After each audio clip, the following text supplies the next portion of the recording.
अब हेर्नु के हुन्छ भने नि आशा भन्ने कुरो नि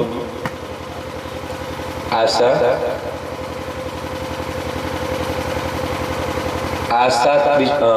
के रे आशा तृष्णा नहीं मरी कह गए दास कबीर। आशा र तृष्णा कहिले पनि मर्दैन।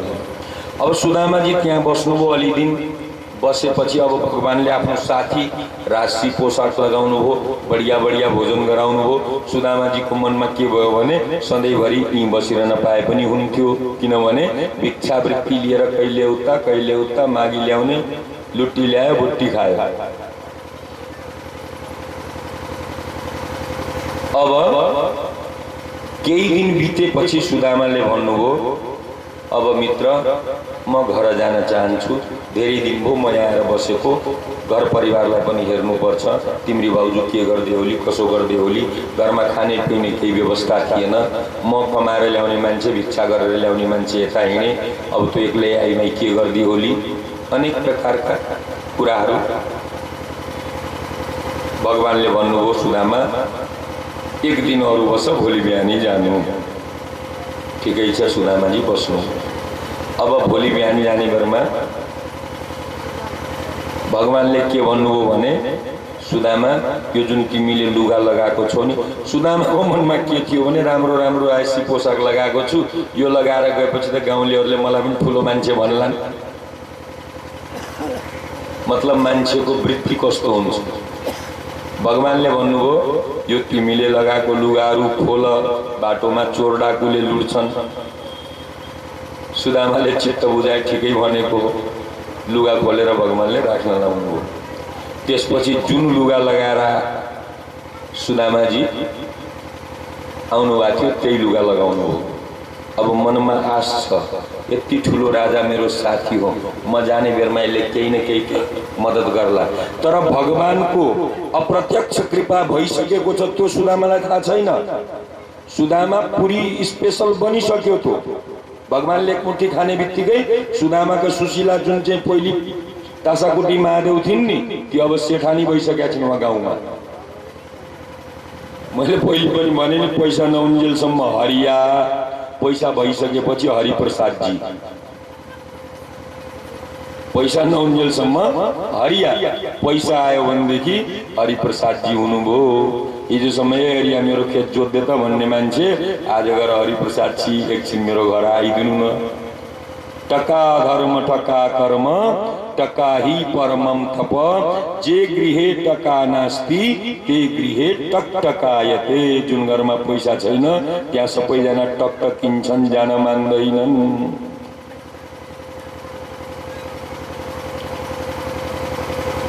अब सुदामाजीले भन्नुभयो ठीक छ कृष्ण म जाँदैछु। सुदामाजीलाई के मनमा विचार छ भने, सुदामाको भाव के छ भने भगवानले आफूले गर्नुपर्ने काम गरिसक्नुभयो, सुदामाजीलाई थाहा छैन। सुदामाजी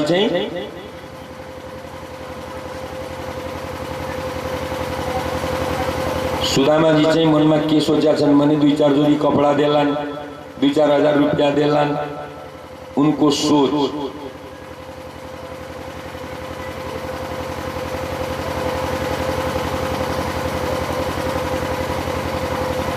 तेरी करुणा में कोई कमी ही नहीं, आस्था में मेरी कोई कमी रह गई। तेरी करुणा में कोई कमी ही नहीं, आस्था में मेरी कोई कमी रह गई। भगवानले दुःख भन्ने शब्द कसैको लागि पनि बनाएको छैन। भगवानको करुणामा कहिले कसैको प्रति पनि कमी हुँदैन हेर्नु।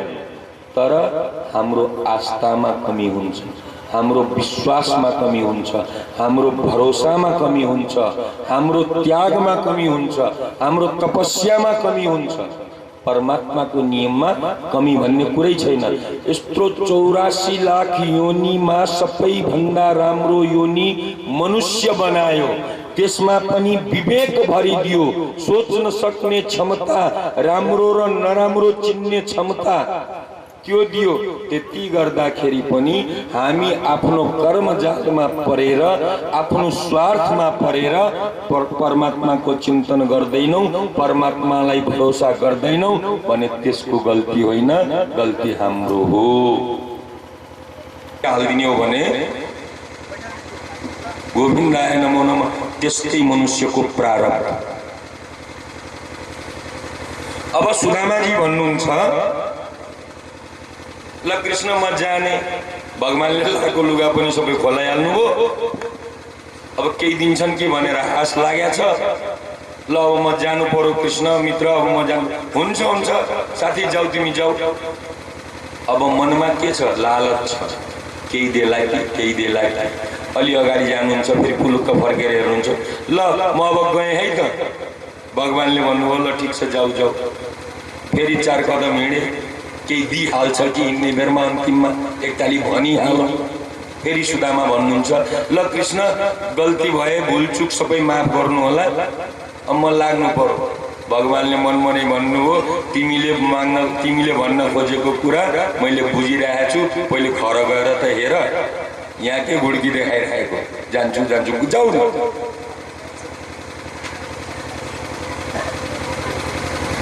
अब सुदामाजीलाई फेरि वैराग्य आयो। हेर्नु, वैराग्य भएपछि सबै सन्तोष हुन्छ। मैले पहिले पनि कथामा हजुरहरूलाई भनेको थिएँ, मलाई हजुरसँग धेरै विश्वास छ र मेरो हर समय हजुरले मद्दत गर्नुहुन्छ। एक दिन म कारणवश हजुरनेरी पुगे, हजुर मलाई यस्तो समस्या पर्यो, मद्दत गर्नु पर्यो भन्दा त्यो दिन हजुरले मलाई मद्दत गर्नु भएन भने मनमा दुःख हुन्छ। दुःख हुन्छ कि हुँदैन? हेर, यिनको काम पर्दाखेरि मैले यिनलाई काम चलाएको थिएँ, यिनले पनि मेरो चलाउने गर्थे। आज म यस्तो अप्ठ्यारोमा परेको छु, मेरो काम चलाएन भनेर मनमा के हुन्छ? दुःख हुन्छ। अगर म हजुरसँग माग्नै गइनँ भने मलाई के को दुःख?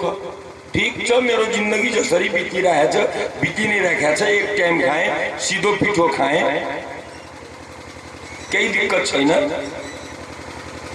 अनि सुदामालाई वैराग्य आयो, यो के कम हो कि राजा भएर म जस्तो भिखारीलाई यति मान सम्मान दियो। ठीक छ, दिँदैन त दिँदैन, उसले आफ्नो पैसा दिएन, त्यसले दिएको भए पनि मलाई कति दिन चाहिँ पुग्थ्यो। अब सुदामालाई सन्तोष भयो। सन्तोषम परमम सुखम, जब सन्तोष हुन्छ आत्मामा अनि एकदम सुखी हुन्छ। जहिलेसम्म असन्तोष हुन्छ, सन्तोषम परमम सुखम असन्तोषस्य महादुखम, दुःख मात्रै होइन महाबन्दियो, महादुःख हुन्छ। अब सुदामाजी आफ्नो घरतिर लाग्नुभयो। यसो हेर्नुहुन्छ, गाउँमा पुगेर मान्छेलाई सोध्नुभयो। गाउँको हिसाब किताबै अर्को छ। गाउँको हिसाब किताब, सुदामा मन्दिर देख डरे, मन्दिर भन्छन् घरलाई, जहाँ भगवानलाई राखिन्छ।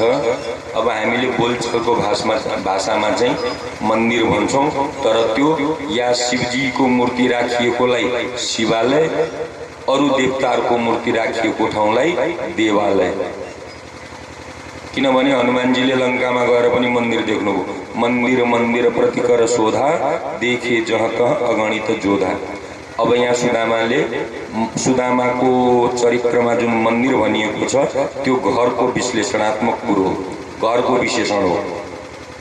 सुदामा मंदिर देख डरे, जहाँ खड़ी थी कपिला गैया, जहाँ खड़ी थी कपिला गैया, वहाँ गजराज खड़े, सुदामा मंदिर देख डरे। सुदामा जी त्यो गाउँमा पुगेर त्यहाँ गाउँमा सोधे, भाइ यहाँ सुदामा बस्ने गाउँ कुन हो? त्यो गाउँको हाउभाउ नै चेन्ज भइसक्यो, आफ्नो घरलाई आफै चिन्या छैन। यो कुन ठाउँ हो भन्दा त सुदामापुरी, ल सुदामापुरी भइसक्यो। अनि यता उता घुम्छन् तो आफ्नो झुपडिया खोज्छन् क्या। यहाँ तो हती मेरी टूटी झुपडिया, यहाँ तो हती मेरी टूटी झुपडिया, कंचन महल खड़े सुदामा मंदिर देख डरे। तो घरै देखेर डराए सुदामा, महल। सुदामा भन्छन् यहाँ त सुदामा कुटी एउटा सानो टुटे फुटेको झुप्रो थियो, अब यहाँ त कञ्चन सुनको महल। सुदामा छक्क परे, के भो कसो हो, सोच्नै सकेका थिएनन्। दुईटा लुगाको लागि 2-4 हजार रुपियाँको लागि भगवानलाई भन्दै थिए म जाउँ म जाउँ म जाउँ, यहाँ आएर त सुदामाले आफ्नो घर हो कि होइन भनेर पत्याउँदै पत्याएनन्। त्यही बेला सुदामाकी पत्नी सुशीलाजी माथि अटारीबाट हेर्नुहुन्छ। अब पहिली गीती धन भएपछि, सन्तोष भएपछि, धनले मात्रै हुँदैन हेर्नु, सन्तोष भएपछि मान्छे आफै फस्टाउँछ। हिजोसम्म सुशीलालाई सन्तोष थिएन। मैले अघि नै भने नि, नारीहरूको वृत्ति चाहिँ स्वभाव कस्तो हुन्छ भन्ने मैले भने। अब यहाँ सुशीलाजीलाई सन्तोष छ। अब त सुशीलाजी सेठानी, के को ब्राह्मणी हुन्थिन्, पुरा सुन चाँदीको गहनाहरू हातमा गलामा यताउता जता जता लाउनु पर्ने हो, एकदम मोटी तगडी। सुशीलाले ठ्याक्कै आफ्नो पतिलाई देखेपछि दौडिएर आएर चाहिँ चरणमा पर्यो। होइन हजुर, कता यत्रो दिन द्वारिकैमा बसिरहनु भएको थियो, यहाँ त हेर्नु त्यही भगवानको कृपाले यस्तो यस्तो भयो। बल्ल सुदामाको आँखा खुल्यो।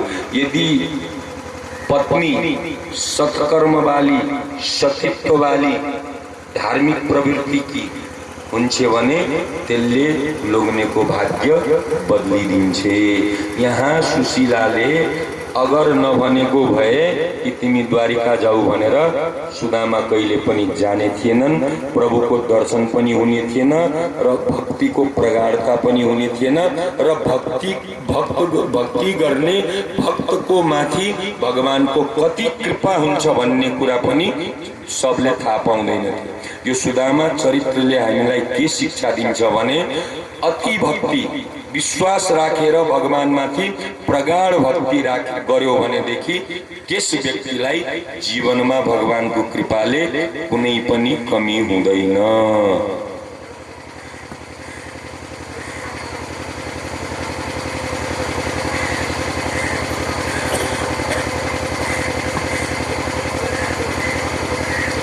त्यो हिजो मैले अघि कथामा भने नि, चना त्यही कुरो भन्दै हुनुहुन्छ हाम्रो गुरुजीले, अर्काको भाग खाँदाखेरि गरिब हुन्छ भन्ने कुरा। बिहान मैले भने चनाको कथा, त्यही कथा उहाँले भन्दै हुनुहुन्छ।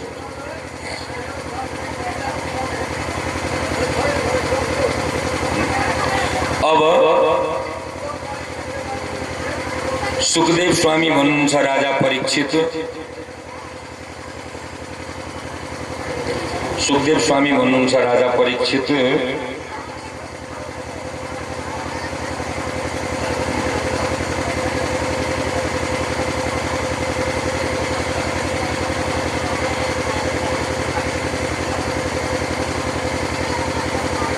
सुखदेव स्वामी भन्नुहुन्छ राजा परीक्षित,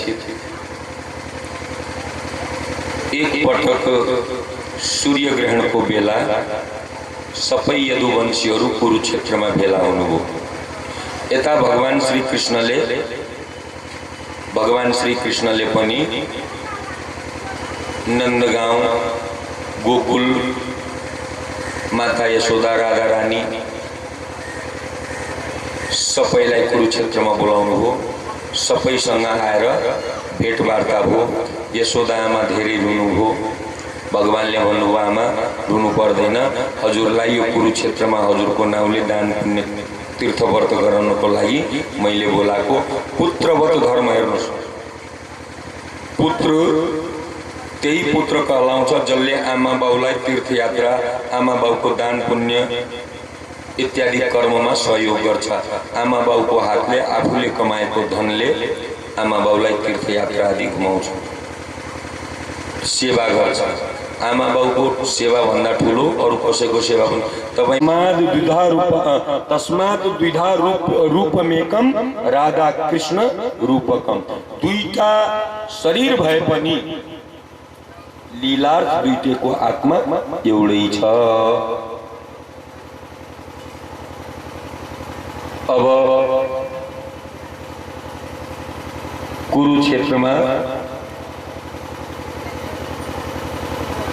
कुरुक्षेत्रमा भगवानले यज्ञ गराउनुभयो। त्यसपछि सबै आफ्नो आफ्नो ठाउँमा गए। अब सुखदेव स्वामी भन्नुहुन्छ राजा परीक्षित,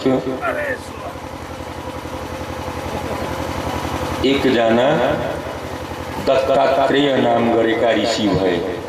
उनले जिन्दगीमा 24वटा गुरु बनाए। अब कुन कुन गुरु भए त 24वटा? उनले सबैभन्दा पहिले एउटा कुमारी कन्यालाई गुरु बनाए। कसरी? एउटा कुमारी कन्याको कुनै केटासँग अठोट लाग्यो। हेर्नु है, एउटा कुमारी कन्याको कुनै केटासँग अठोट लाग्यो। अठोट लागिसकेपछि एक दिन बाबुआमा घरमा थिएनन्। अनि जसको छोरासँग अठोट लागेको थियो केही कामले अब त बोरा किनेर खानुपर्छ, के को कोठी? अब त एक बोरा ल्यायो, 5 किलो ल्यायो, त्यसरी खाने चलन छ। नभए पहिले चाहिँ भकारी हुन्थ्यो, कोठी हुन्थ्यो, यहाँ करिया कामर राख्ने, यहाँ बासमती राख्ने, यहाँ मुन्सली राख्ने, अलग अलग धानको परिकारहरू हुन्थे।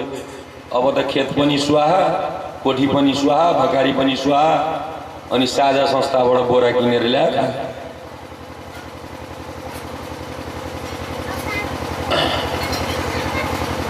अनि ती केटीले के गरिन् भने यसो हेरिन्, केही पनि देखिनन्। धान थियो। विचार गरिन् यिनीहरू मेरो हुनेवाला सासू ससुरा हो। अब यिनलाई यहाँबाट त्यत्तिकै पठायो भने भोलि गएर यिनीहरूले मलाई चाहिँ ताना मार्छन्। ताना मतलब बात लगाउँछन्। यसको घरमा गएको भात पनि नखाइकन कङ्गालकी छोरी रहेछ भनेर चाहिँ भोलि मलाई भात लगाउँछन्। त्यसकारण यिनीहरूलाई खुवाउनु पर्यो। अब चामलहरू छैन भनेपछि ओखलीमा हालेर त्यो धानलाई कुट्न थाल्यो। अनि तिनले हातमा चुरा लगाएको थियो। यसरी छ्यान्द्राङ कुट्दाखेरि त्यो चुरा बज्यो। अनि उनले के विचार गरिन् भने यो मेरो चुरा बज्यो, यसले यिनीहरूले थाहा पाउँछन् यो चुरा बजेको भनेको यसले धान कुटेकी रहेछ भन्ने कुरो थाहा पाउँछन्। अनि यिनीहरूको मनमा के पर्छ भनेदेखि यसको घरमा एक छाक पकाएर खाने चामल पनि रहन्छ, धान कुटेर खानुपर्ने रहेछ भन्ने कुरो यिनीहरूले थाहा पाउँछन् भनेर त्यो केटीले के गरी त्यो 2टा चुरालाई निकालेर तल राखी। अब केटीको हातमा 2-2वटा चुरा मात्रै भयो। फेरि कुटी त्यो 2टा चुरा टक्राएर फेरि छ्यान्द्राङ गरे। उसले एउटा चुरा फेरि उतारेर राखिदी, अर्को चुरा पनि फेरि उतारेर राखिदी। अनि कुटी बजेन। यसबाट दत्तात्रेयजी महाराजले के शिक्षा लिनुभयो भने जो साधना गर्ने सन्त हुन्छन्, जो परमात्माको चिन्तन गर्ने सन्तहरू हुन्छन्, उनीहरूलाई समूहमा बस्नु हुँदैन। किनभने समूहमा बस्यो भने कुराकानी हुन्छ। त्यसमा भगवानको कुरा पनि होला, अरू गृहस्थको कुरा पनि होला, अनेक प्रकारको कुरा होला। त्यसले गर्दा साधनामा विघ्न पर्छ। त्यो जसरी चुरा बज्यो त्यसरी ज्यादा जोगी मठ उजाड। धेरै जोगी भयो भने मठ उजडिन्छ। त्यसले गर्दा साधकले हमेशा साधना गर्दा एक्लै साधना गर्नुपर्छ, जसमा परमात्माको चिन्तन मनदेखि होस्। धेरै मान्छे भयो भने हल्ला हुन्छ, डिस्टर्ब हुन्छ। त्यसले गर्दा साधकले एक्लै बस्नुपर्छ। दोस्रो, माछोलाई गुरु बनाउनु। 24वटा गुरु बनाउनु भएको छ। हेर्नु, 24वटा गुरु बनाउनु भएको छ। माछोलाई गुरु कसरी बनाउनु भयो भन्नुहुन्छ भने दत्तात्रेयजी महाराजले के देख्नुहुन्छ, त्यो माछो पक्रिने यस्तो काँटा जस्तो हुन्छ नि, त्यसलाई के भन्छन्, त्यो यस्तो खेतमा धान खेतमा पोखरीमा हाल्छन् नि बाँसको डन्डा लगाएर, उहाँ चाहिँ काँटा भन्छन् हो कि त्यसलाई बल्छी हो। त्यो बल्छीको टुप्पामा मांसको लोथडा मतलब गणेउलालाई यस्तो उनेर पोखरीमा यसो गर्छन्। अब त्यो गणेउलाको लोभले त्यो माछो जम्प गर्छ उफ्रिएर ठ्याक्कै त्यो बल्छीलाई खान्छ। बल्छीलाई खाएपछि त्यो काँडो त्यो त्यसको मुखमा अड्किन्छ अनि शिकारीले त्यो माछा मार्ने मान्छेले त्यसलाई तान्छ। यसबाट दत्तात्रेयजी महाराजले के शिक्षा लिनुभयो भने साधना गर्ने व्यक्तिले स्वादको लोभी हुनु हुँदैन। माछो स्वादमा परेको हुनाले त्यो गणेउलोको स्वाद या मासुको टुक्रोको स्वाद या गहुँको पिठोको स्वाद, त्यो स्वादको वशीभूत भएर त्यसले त्यसमा लागेको काँडा देख्दैन, त्यो काँडा खाएर आफै उल्झिन्छ, आफ्नै प्राण त्याग्छ। त्यसले गर्दा साधना गर्ने व्यक्तिले स्वादको पछि जिब्रोको पछि लागेर हिँड्नु हुँदैन। जस्तो समयमा जे पाइयो त्यही खानु, सन्तोष गर्नु, मलाई मिठो मसिनो चाहियो भनेर साधना गर्ने मान्छेले भन्नु हुँदैन। अब तेस्रो गुरु मौरीलाई बनाए, मधुमक्खी। मधुमक्खीले के गर्छ हेर्नु है, मधुमक्खीले के गर्छ, बेचारा यता र उता त्यो एउटा रानी हुन्छ रे क्या, त्यो भित्र रानी मौरी भन्छन् रे त्यसलाई। अब त्यसको आदेशले मौरीहरू चारैतिर जान्छन्, फुलमा बस्छन्, फुलमा बसेर फुलको रस चुस्छन्, रस चुसेर अनि गाछीमा रुखमा आएर चाहिँ मह छत्ता बनाउँछन् कि छातो बनाउँछन् हैन, अनि त्यसमा मह भर्छन्, त्यो फुलहरूको रस भर्छन्, जमा गर्दै गए आफूले खाई नखाई त्यो छातोमा रस भर्दै जान्छन्। अनि एक दिन ब्यादा आउँछ, थपक्क आगो तलबाट डढाउँछ, धुवाँ पारिदिन्छ, सबै मौरी यता र उता भाग्छन्, त्यो छातालाई टिपेर लिएर जान्छन्। यसले दत्तात्रेयजीले के शिक्षा पाए भनेदेखि साधकले सन्तुले कहिले पनि धनको संग्रह नगर्नु। जसरी मौरीले धनको संग्रह गर्यो, महको शहदको महको संग्रह गर्यो, भरे उसले संग्रह गर्यो त्यसको रक्षा गर्यो, तर लिएर जाने अर्कैले ब्यादाले आएर त्यो छातो काट्यो, सबै शहद निकालो, बाल्टिनमा हालो, भरेर लिएर गयो, मौरीले केही पाएन। बरु एक दुईटा बाँचेको मौरी पनि धुवाँले खत्म भए। भनेपछि साधकले कहिले पनि धनको संग्रह नगर्नु। यदि धन भयो भने, धनमा आसक्ति भयो भने जसरी मौरीहरू मर्छन् त्यसरी नै धनको रक्षा गर्दा गर्दै, धनको चिन्तन गर्दा गर्दै हो। धेरै बेर भयो कोही ग्राहक आएन, अर्धरात्रि भयो ऊ पर्खी रखी तर कोही ग्राहक आएन। ग्राहक नआएपछि उसलाई एकैचोटि मनमा वैराग्यता आयो, हेर यो हाड मासु छालाको ग्राहकको निम्ति म यति आतुर भएर प्रतीक्षा गरिरहेकी छु।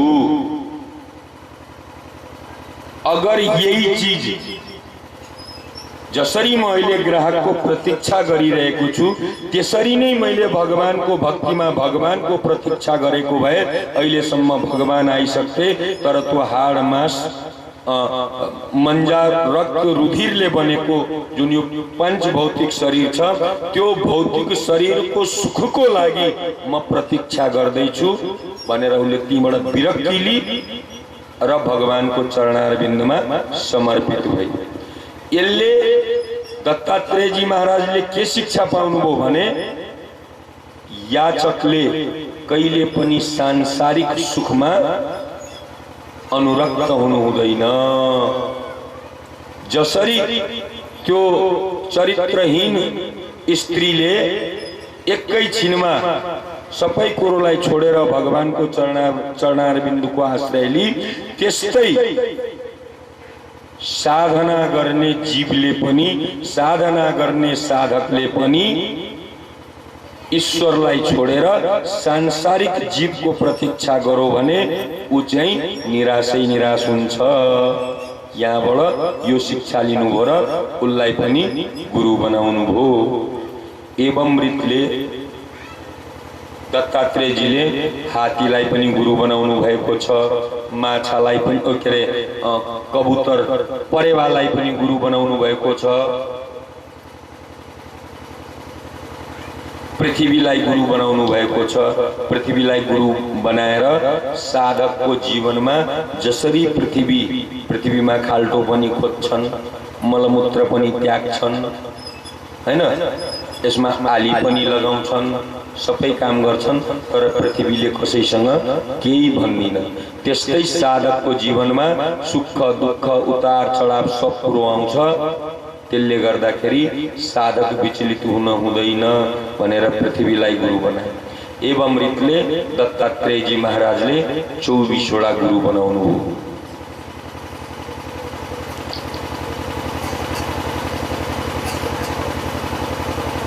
सुखदेव स्वामी भन्नुहुन्छ राजा परीक्षित, एक समय दुर्वासा ऋषि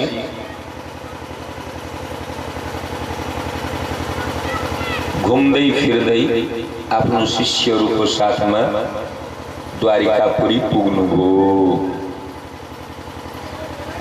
द्वारिकापुरी पुग्नुभयो भगवानको दर्शन गरौँ भनेर।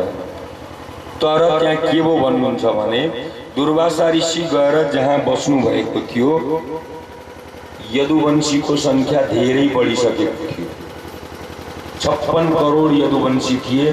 पढाउने शिक्षक मात्रै, श्रीमद् भागवतमा स्पष्ट प्रमाण छ, पढाउने शिक्षक मात्रै, यदुवंशीलाई पढाउने शिक्षक मात्रै 3 करोड थिए। अब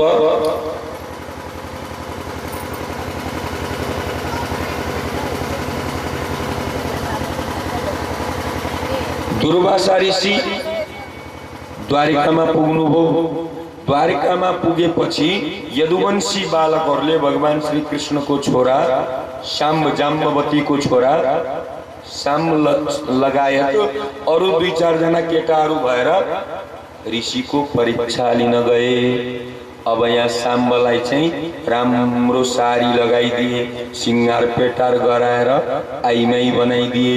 आइमाई बनाएर ऋषिको परीक्षा लिनको निमित्त पेटमा विभिन्न किसिमका कपडाहरू गर्भवती स्त्री जस्तो बनाए। ऋषिसँग मजाक गर्नको निमित्त, ऋषिको तपोबलको परीक्षा लिनको निमित्त। त्यसैले गुरु र ब्राह्मणको कहिले पनि अपमान नगर्नु भन्छन्। अब यिनीहरूले के गरे, दुर्वासा ऋषि फेरि भयंकर क्रोधी। हेर्नु, दुर्वासा ऋषि जस्तो भृगु र दुर्वासा भयंकर क्रोधी ऋषि। एकपल्ट तीनैवटा देवता मध्ये सबैभन्दा ठुलो को हो विचार गर्नको निमित्त ऋषिहरूले के गरे भन्नुहुन्छ भने मिटिङ बसाए, सभा बोलाए। अब ब्रह्मा विष्णु महेशमा सबैभन्दा ठुलो देवता को त भनेर परीक्षा लिने भने ऋषिहरूले। ल ठिकै छ। अनि भृगुजीलाई भने हजुर जानु परीक्षा लिन, किनभने भृगुजी समझदार हुनुहुन्थ्यो, क्रोधी त हुनुहुन्थ्यो, तर पढे लेखेको आचार्य हुनुहुन्थ्यो। यो तपाईँ परीक्षा लिन जाने। भृगुजी कुद्दै कुद्दै कुद्दै कुद्दै जानुभयो कैलाश पर्वतमा। कैलाश पर्वतमा गएर भोले बाबालाई अक्लम सक्लम भन्न थाल्नुभयो, तिमी चिताको भस्म लगाउने, यो के अरे यो सर्पको माला लगाउने, रुद्राक्ष लगाउने, मुण्डको माला लगाउने, जटा बाँधेर बस्ने, मृग चर्ममाथि बस्ने, बभूति चिताको भस्म लगाउने निन्दा गर्दै हुनुहुन्थ्यो। भोले बाबालाई झनक्क रिस उठ्यो, त्रिशूलले भाग्छौ कि हानो? क्रोध आयो। भृगुजी त्यहाँबाट हिँड्नुभयो, थाहा पाउनुभयो क्रोधी रहेछन्। ब्रह्मा नेरी गएर ब्रह्मालाई 4-4 टाउको भएको भनेर भयो। ब्रह्मालाई पनि झोक चलो यहाँबाट भाग्छ कि हानौको मण्डल त्यहाँबाट पनि। अब कहाँ जानुभयो भन्दा क्षीर समुद्रमा शेष भगवान माथि नारायण भगवान सुतिरहनु भएको थियो। लक्ष्मीजी चरण पादुकाको सेवा गरिरहनु भएको थियो। 33 कोटी देवी देवता उभिएर भगवानको स्तुति गरिरहेका थिए। भगवान आफ्नो चाहिँ शेषमा शयन गरेर बसिरहनु भएको थियो। त्यतिकैमा भृगुजी दौडिएर गएर चाहिँ भगवानको छातीमा लात्तले ड्याम्मै हालिदिए। अब लात्तले हानेपछि भगवान जुरुक्क उठ्नुभयो। थपक्क भृगुजीको चाहिँ खुट्टा पक्रिनुभयो र भगवान भन्नुहुन्छ, हे ब्राह्मण देवता, मेरो यो वज्र जस्तो कठोर छाती, तपाईको फूल जस्तो सुकोमल चरणार बिन्दु, कहीं तपाईलाई चोट त लागेन?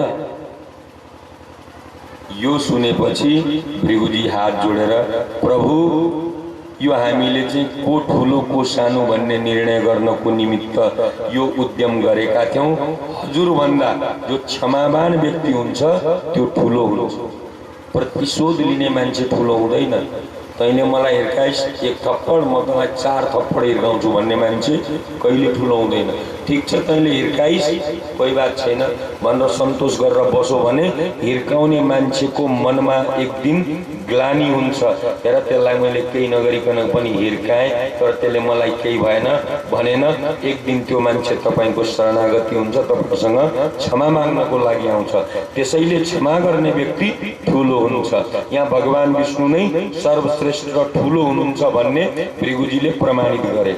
अब यता लक्ष्मीजीलाई रिस उठ्यो, त्रिलोकीको नाथ मेरो स्वामी, दुनियाँले मेरो स्वामीको स्तुति गर्ने, यो मुला बाहुनले चाहिँ आएर के अरे लात्तले हान्ने मेरो पतिलाई। लक्ष्मीजीलाई क्रोध आयो। लक्ष्मीजीले भन्नुभयो, जा ब्राह्मण, तिमीले मेरो पतिको अपमान गर्यौ, लात्तले हान्यौ, तिमीलाई म श्राप दिन्छु, तिमी सधैँ निर्धन हुनु। ब्राह्मणलाई श्राप दिन्छु, तिमी सधैँ निर्धन हुनु। अब भृगुजी पनि हेरु त थिएन, आचार्य थिए, निकै जान्ने सुन्ने बुझ्ने पढे लेखेका। भृगुजीले भने, ए लक्ष्मी, घमण्ड नगर, तिमीले ब्राह्मणलाई के यस्तो उस्तो सम्झिएको? म पनि यस्तो संहिताको रचना गर्छु कि तिमी मेरो चरणमा लोटपोट गर्छौ। भृगुजीले आएर भृगु संहिता बनाइदिनु भो। पात्रो, तिथि, बार, नक्षत्र, योग, करण। अब हामीलाई कुनै साइतहरू हेराउन जानु पर्यो भने हामी पात्रो सित्तैमा खोल्न लाउँछौँ त? लाउँदैनौँ नि। कुनै बच्चा जन्मियो, बाजे यसको नाउँ के राख्ने हो, फलानु नाउँ, ल त धेरै नभए पनि 11 रुपियाँ चाहिँ बाजेलाई दिइहालौँ न त, पात्रो खोल्या छ। हो, त्यो भृगुजीले गर्दा हो। भृगुजीले भृगु संहिता यो ज्योतिष विद्याको प्रादुर्भाव गर्नुभयो र लक्ष्मीलाई च्यालेन्ज गर्नुभयो, लक्ष्मी, तिमी आफूलाई घमण्डी नसम्झ, तिमी ठुली होइनौ। म यस्तो संहिताको रचना गर्छु जसको लागि तिमी त मेरो कदममा, मेरो चरणमा लोटपोट गर्नेछौ। त्यसैले भगवान भन्नुहुन्छ, ब्राह्मण मेरो पनि पूजनीय हुन्। ब्राह्मणले स्वाहा गराएन भने भगवानले खान पाउनुहुन्न। त्यही भएर हामी घरमा यज्ञ, पूजा, पाठ, हवन आदि गर्दाखेरि बाहुनलाई बोलाउने चलन भयो। प्रजापतये स्वाहा इदम न प्रजापतये नमः, तपाईले भनेर हुन्छ? बाजे नै चाहिन्छ। चाहिन्छ कि चाहिँदैन भन्नु त? हो, यो भृगुजीले गर्दा हो। अब ऋषिको परीक्षा लिनको निमित्त साम्बले आफ्नो पेटमा कपडाहरू लगाए, राम्री आइमाई जस्तो भए र ऋषिको अगाडि गए। साथमा यदुकुलका बालकहरू पनि थिए। उनीहरूले गएर भने, महाराज, तपाईँ एकदम सिद्ध पुरुष हुनुहुन्छ अरे, सबै कुरो जान्नुहुन्छ अरे, त्रिकालदर्शी हुनुहुन्छ अरे, यी मेरी श्रीमती हुन्। यी गर्भवती छन्, इनको छोरा हुने हो कि छोरी हुने हो भनिदिनु। ऋषिले थपक्क आँखा बन्द गर्नुभयो। योग विद्याको द्वारा सबै कुरो थाहा पाउनुभयो। यी यदुवंशी बालक चाहिँ मेरो उपहार हो। अब त्यो टुक्रो घोड्दाखेरि घोटिएन। अनि वासुदेवले के सोचे भने अब यत्रो मलाई टुक्रोले चाहिँ के चाहिँ फरक पर्ला र मरे भने पनि दुई चारवटा यदुवंशी मर्लान्, सबै कुल त सकिँदैन। त्यो थपक्क पानीमा फालिदिए। पानीमा फालेपछि सुखदेव स्वामी भन्नुहुन्छ राजा परीक्षित, त्यो फलामको टुक्रो, मुसलको टुक्रो एउटा माछाले निलिन्। एउटा स्त्री माछा, त्यसलाई के भन्छ? माछी, माछा, माछी, माछीले निलिन्। अब बिस्तारी बिस्तारी समय व्यतीत हुँदै गयो। एक दिन जाल हान्ने मान्छेले माछालाई पक्रियो। माछालाई पक्रिएपछि पछाडि ठाउँ भएन, अब त्यो माछालाई, त्यो माछीलाई त्यो जाल हान्ने मान्छेले मल हाले, पक्रियो। पक्रेर त्यसलाई काटेर बेच्न खोज्दाखेरि त्यहाँबाट एउटा फलामको टुक्रो निक्लियो। त्यो फलामको टुक्रो त्यो मलाहले, माछा मार्ने मान्छेले ब्यादालाई दियो। त्यो टुक्रोको ब्यादाले बाण बनायो। अब यता भगवानले विचार गर्नुभयो, अब यदुवंशी धेरै भए। यदा यदा हि धर्मस्य ग्लानिर्भवति भारत अभ्युत्थानं धर्मस्य तदात्मानं सृजाम्यहं परित्राणाय साधूनां विनाशाय च दुष्कृत धर्म संस्थापनार्थाय संभवामि युगे युगे। भगवान बार बार धर्म को स्थापना गर्नको निमित्त अवतार लिनुहुन्छ भने धर्मको ग्लानि भयो, आतताईहरू आए भने तिनीहरूलाई संहार गर्ने बाटो पनि खोज्नुहुन्छ। अब भगवानले थाहा पाउनुभयो यदुवंशीहरूको बल धेरै बढ्यो। यिनीहरूले ऋषि मुनि यताउता दान पुण्य तीर्थ व्रत अनुष्ठान आदि सब अब यिनीहरू बिस्तारी बिस्तारी भुल्दै जान्छन्। अब यदुवंशको नाश गराउनु पर्छ भन्ने भगवानले स्वयं निर्णय गर्नुभयो। अनि प्रभास क्षेत्रमा भगवानले यज्ञको आयोजना गर्नुभयो। जति पनि यदुवंशीहरू थिए सबैजना त्यस प्रभास क्षेत्रमा उपस्थित भए। खूब ठुलो यज्ञ भयो। यदुवंशीको यज्ञको नाउँ छ। यज्ञ भयो। यज्ञ भएपछि समुद्रमा स्नान, यज्ञ अन्तको यज्ञ गरिसकेपछि यज्ञ अन्तको स्नान गर्नुपर्छ। हेर्नु, यहाँ पनि यो श्रीमद् भागवत भइरहेछ। अब यहाँ पर्सी यहाँबाट यो सबै भागवतजीलाई विश्राम गरेर देवताहरूलाई अहिलेसम्म हामीले यस मण्डपमा बोलाएका छौँ।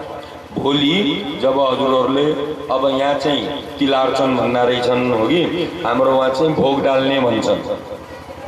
इन्डियातिर भोग डाल्ने भन्छन्। अनि संकल्पित गरेर भगवानलाई चढाउनु पर्ने कुराहरू चढाएर अनि भगवानको विदाई गर्छन्। यहाँ यो मण्डपमा जति पनि वेदी बनाएको छ, गच्छ गच्छ सुरश्रेष्ठ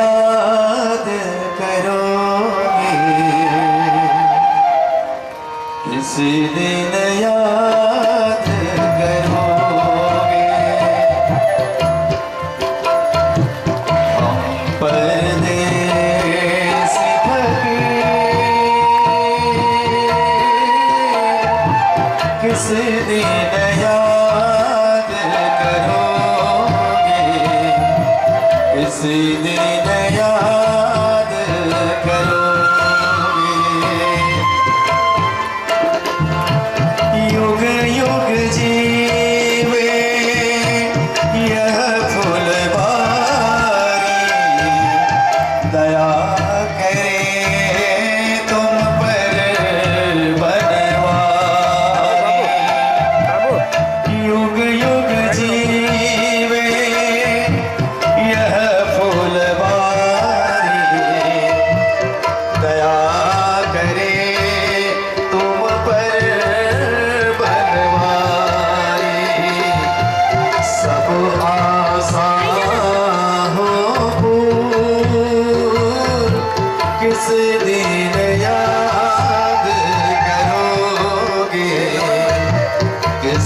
दिन याद करोगे रमता जोगी बहता पानी रमता जोगी बहता पानी इनकी महिमा किसी ने न जानी इनकी महिमा किसी ने न जानी चारों ओर जगी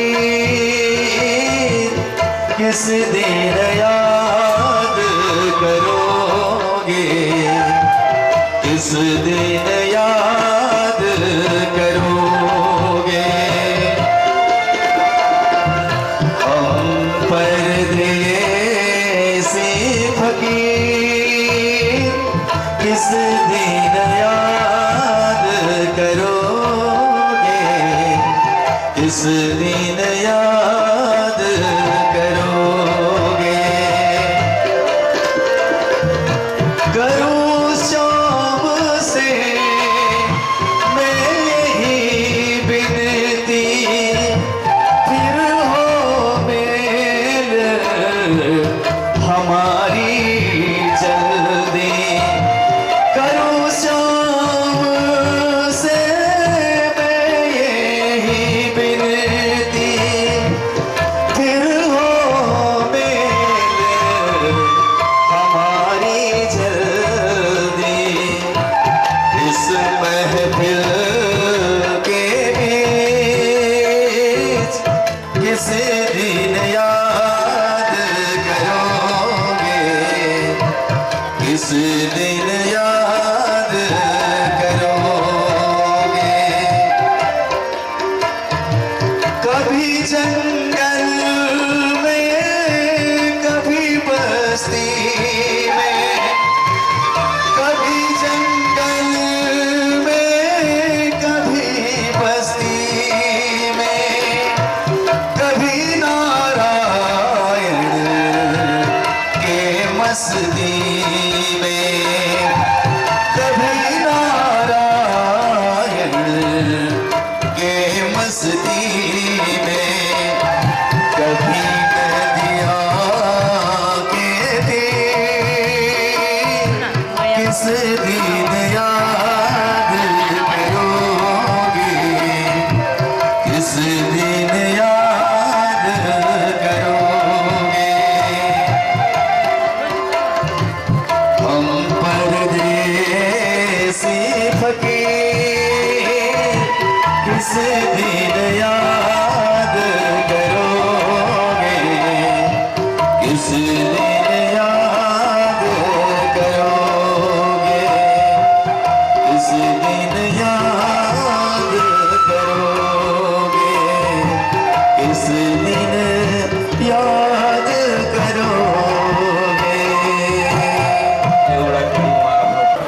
भूल हुई तो माफी देना भूल हुई तो माफी देना हम परदेसी फकीर याद करोगे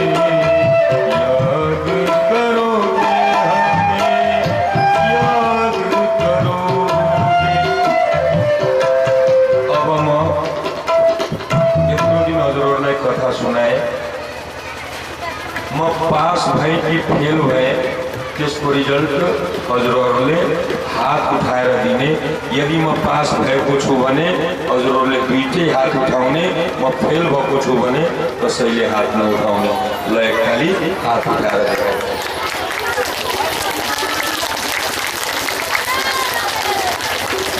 हजुरहरूको धेरै धेरै कृतज्ञ छु अब म आदरणीय हेर्नुहोस् अब यहाँको कार्यक्रम चाहिँ के छ भने लाखबत्ती सङ्कल्प गराएर लाखबत्ती बाल्ने अनि आरती त्यही लाखबत्तीले गर्ने अब हजुरहरूको समक्ष आफ्नो विचार केही प्रश्न हजुरहरूले बस्नु 1 मिनट बस्नु अब 2 मिनटको काम छ भने एकछिन बस्नु न एकछिन बस्नु 2 मिनटको काम छ त्यसपछि अनि हजुरहरू गर्नु सबैजना बस्नु अब आचार्यजीले हजुरहरूलाई 2 शब्द भन्ने हुनुहुन्छ त्यसपछि नारायणजी पनि हजुरहरूलाई 2 शब्द भन्नु सबैजना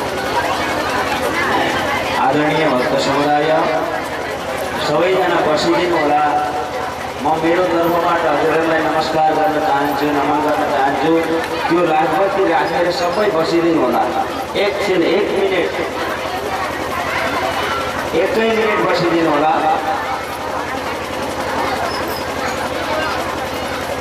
यो कोशी प्रेजेन्ट नगरीमा खरेल परिवारले आयोजना गर्नुभएको श्रीमद् भागवत सप्ताह ज्ञान महायज्ञको यो 7औं दिनसम्मको यो सत्रमा अदृश्य रूपमा यस कथालाई श्रवण गर्नलाई अदृश्य रूपमा बोल्नुभएका देवगण ऋषिगण र पितृगण मातृशक्ति पितृशक्ति साथै यो सप्ताह कार्यक्रमलाई अहिलेसम्म सम्पन्न गर्नमा आफ्नो आचार्यत्व निर्वाह गरेर सम्पन्न गर्नुहुने आदरणीय सद्गुरुदेव साथै यहाँ सबै आश्रित सबै गुरुहरू र सङ्गीतकार मित्रहरूलाई म धेरै धेरै धन्यवाद दिन चाहन्छु आदरणीय भक्त समुदाय 1 मिनट चाहिँ पढाइदिनु होला